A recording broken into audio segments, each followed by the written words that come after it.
বাংলাদেশ দলে অতি পাকনা কিছু সিদ্ধান্ত গ্রহণ করা হচ্ছে এবং বাংলাদেশ দলের এই পাকনামির কারণে গতকালকে আমরা অলমোস্ট একটা ম্যাচ হারতে বসেছিলাম।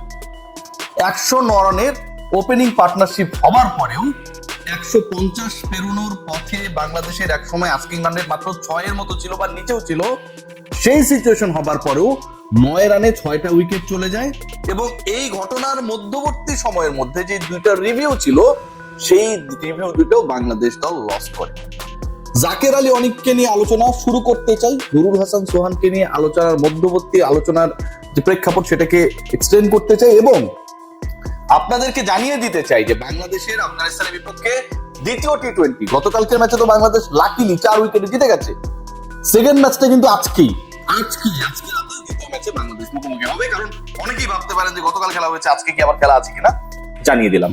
জাকের আলী অনিক দেখুন একজন ক্রিকেটার কতটা সৌভাগ্যবান হলে, কতটা নেপোটিজমের সর্বোচ্চ শিখরে দলের কোচ তাকে প্রমোট করলে যেখানে তার 11-এ থাকাটাই প্রশ্নবিদ্ধ, একাদশে যে দলটায় তিনি খেলেন সেই দলে তো তিনি থাকেনি, রান্না করার পরও বাদ পড়েন না, সেই তিনি ক্যাপ্টেন্সি করেন, সেই তিনি উইকেট কিপিং করেন despite having the best keeping option in your country.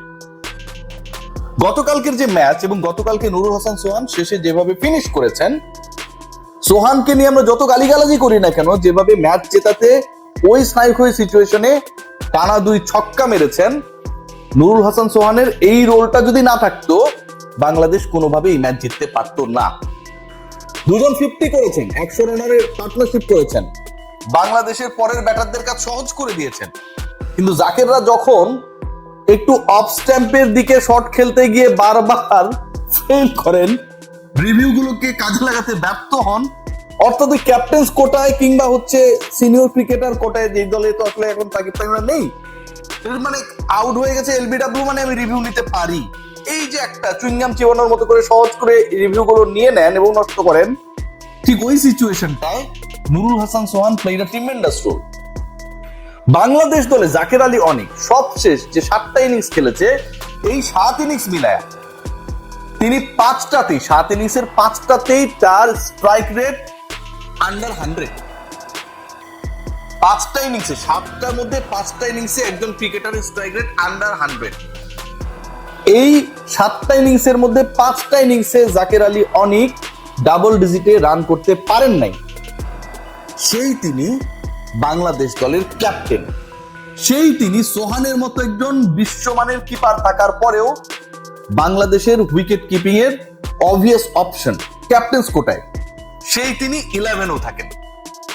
যেই বাংলাদেশ সামনে বিশ্বকাপ খেলবে, যেই বাংলাদেশের মিডল অর্ডারকে ঠিক করানো দরকার এবং ফিনিশিং এ সোহান এবং শামীম পাটোয়ারি মোটামুটি একটা অবস্থায় রয়েছে, জাকেরের থেকে তো এদের পারফরম্যান্স অনেক ভালো, সেখানটায় বাংলাদেশ কোনো মিডল অর্ডার অপশনকে কাজে না লাগিয়ে ওই জায়গাটায় কারা ব্যাট করবে সেটা এনশিওর না করে, প্র্যাকটিস না করে, ক্রিকেটারদেরকে রেডি না করে জাকের আলী অনিককে কিভাবে কন্টিনিউ করা যায়, কবে তিনি একটা 30, 40, 50 রানে ইনিংস খেলবেন, কবে রিয়াজ আলাদিনকে পাবলিকে গালি দিবে তুমি তো খারাপ বুঝলে, তো অনেক ভালো প্লেয়ার অ্যাডাম গিলক্রিস্ট, এই অপেক্ষায় আছেন আমাদের প্রিয় একজন কোচ। জাতীয় দলটা কি ভাই আপনাদের এই ফাইজলামি আর ইতরামির জায়গা? আপনারা যা মনে করবেন, যাকে পছন্দ হবে জাতীয় দলে তাকে খেলিয়ে দিবেন, কোটায় চলে? জাকেরের অবস্থান, জাকেরের প্রতি বাংলাদেশ দলের, বাংলাদেশ ম্যানেজমেন্টের যে ভূমিকা, যে প্রশ্নবিদ্ধ ভূমিকা, তাতে সেটাই প্রমাণিত হয়। Liton Kumar Das obvious the best captain T20. Liton Kumar দাসের অপশনস এমন একটা জায়গায় গিয়েছে যে যেখানটা আসলে এই মুহূর্তে তাকে কেউ রিপ্লেস করার জায়গায় নেই ভাই, 50% নেই। বাট লিটন যখন ইনজোর্ড তখন তো আপনি সোহানকে ক্যাপ্টেন্সি দিতে পারতেন ভাই। ন্যাশনাল টিমে সোহান ক্যাপ্টেন্সি করেছে, ফ্র্যাঞ্চাইজ ক্রিকেটে সোহান ক্যাপ্টেন্সি করেছে, গ্লোবাল সুপার লিগ দলকে জিতিয়েছে, ঢাকা প্রিমিয়ার লিগে ক্যাপ্টেন্সি করেছে, সেখানটায় দলকে শিরোপা জিতিয়েছে। এই ছেলেটাকে আপনারা ক্যাপ্টেন্সি করতে দিলেন না। জাতীয় দলে 5 ম্যাচ ক্যাপ্টেন্সি করে 3টায় জেতানো নুরুল হাসান সোহান জাকের আলী অনিকের থেকে খারাপ ক্যাপ্টেন? আপনারা সোহানকে অপছন্দ করতে পারেন, কিন্তু এই প্রশ্নের উত্তর নিজেদের জিজ্ঞেস করুন, সোহান কি খারাপ ক্যাপ্টেন? দ্বিতীয় প্রশ্ন, সোহান কি জাকিরের থেকে খারাপ ক্রিকেটার? তৃতীয় প্রশ্ন, সোহান কি জাকিরের থেকে খারাপ উইকেট কিপার? যদি না হয় তাহলে কেন জাকির সোহানের আগে থাকে, কি কারণে থাকে? এই প্রশ্নগুলোর উত্তর মেলে না। একটা দলে দেখুন সাইফ হাসানকে নিয়ে এখন নতুন খেলাধুলা শুরু হয়েছে, মানে তার জায়গাটা কিভাবে নষ্ট করা যায়। আপনি শুরুতে তাকে একটা সময় খেলালেন, নাম্বার 4 সাকসেসফুল হলো, এরপর আপনি তাকে ওপেনিং এ টানলেন, সেখানটায় সাকসেসফুল হলো, লাস্ট 2 ম্যাচে টানা 250 করেছে। যেই ক্রিকেটার সবশেষ 2 ম্যাচে টানা 250 করে এগেইনস্ট ইন্ডিয়া এন্ড পাকিস্তান, সেই সাইফকে আপনি ওপেনিং স্লট থেকে সরিয়ে দিলেন, সেই সাইফকে আপনি নাম্বার 3 তে নিয়ে আসলেন। এটা কি ভাই? আপনি যেই ক্রিকেটার যেখানটায় পারফর্ম করছে তাকে সেখানে খেলাবেন না? মানে সাইফের সাথে যদি ওপেনিং এ তানজিদ তামিম ব্যাটিং করতো, তাহলে কি তানজিদ তামিম 50 করতে পারতো না? মানে তার পার্টনার সাইফ দেখে সে ভালো খেলতো না? নাকি সাইফের সাথে যদি ইমন ওপেনিং ব্যাট করতো, তাহলে ইমন কি গতকাল ভালো খেলতো না? যে ও পাশে তো আসলে তামিম ভাই নাই, সাইফ ভাইয়ের সাথে আমার ব্যাট করতে ভালো লাগে না, আমি তাহলে 50 করবো না। ইমন কি এটা মনে করতো? বাংলাদেশ দলের অস্থিরতার জায়গাটা দেখেন। এই পারভেজ হোসেন ইমনকে এই গত ম্যাচের আগের ম্যাচে আমরা ওপেনিং এ দেখেছি, তার আগের ম্যাচে নাম্বার 3 তে ব্যাট করেছে। এমন একটা সিচুয়েশন ক্রিয়েট করা হয়েছে এখানটায়, শুধুমাত্র জাকের আলীর পজিশন ছাড়া ব্যাটিং এ, কিপিং এ, ক্যাপ্টেন্সিতে বাকি কেউই সেটেলড না, বাকি কেউই সেটেলড না। আমার মিডল অর্ডারে কোনো অপশন নেই, অপশনলেস অবস্থায় বাংলাদেশ দল এই মুহূর্তে চলছে। নুরুল হাসান সোহানকে সুযোগ দেওয়া হয়েছে তাওহিদ হৃদয়ের জায়গায়। কেন জাকের আলীকে ড্রপ করে নুরুল হাসান সোহান ক্যাপ্টেন হইতেন এবং তাওহিদ হৃদয় যদি খেলতেন, জাকেরের থেকে তো হৃদয়ের পারফরমেন্স ভালো ভাই, সেটা করানো কি অপশন ছিল না? তাওহিদ হৃদয় যেই পজিশনটায় ব্যাট করে প্রপার মিডল অর্ডার, সোহান যেই পজিশনে ব্যাট করে প্রপারলি ফিনিশিং রোল। সো এইটাকে কিভাবে রিপ্লেসমেন্ট হয়?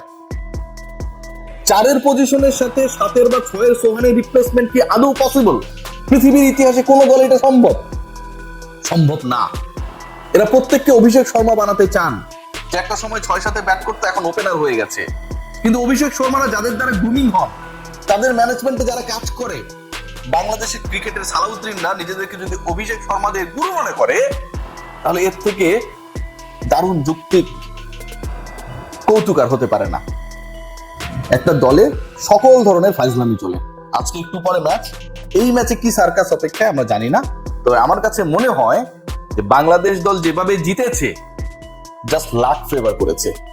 ব্যাটাররা যেভাবে রশিদ খানকে খেলতে ব্যর্থ হয়েছে, রশিদ খান যদি 4 ওভারের জায়গায় আরেকটা ওভার বেশি পেয়ে যেতেন, কোটা যদি 5 ওভারের হতো, তাহলে কি হতো আমরা জানি না। তবে বাংলাদেশ কোনোভাবেই জয় পেলেও স্যাটিসফ্যাক্টরি পারফরমেন্স উপহার দিতে পারেনি। বাংলাদেশ ম্যানেজমেন্ট যেভাবে জাকেরের জাদুতে মোহবিষ্ট হয়ে আছেন, এটা থেকে বের হওয়াটা খুব জরুরি।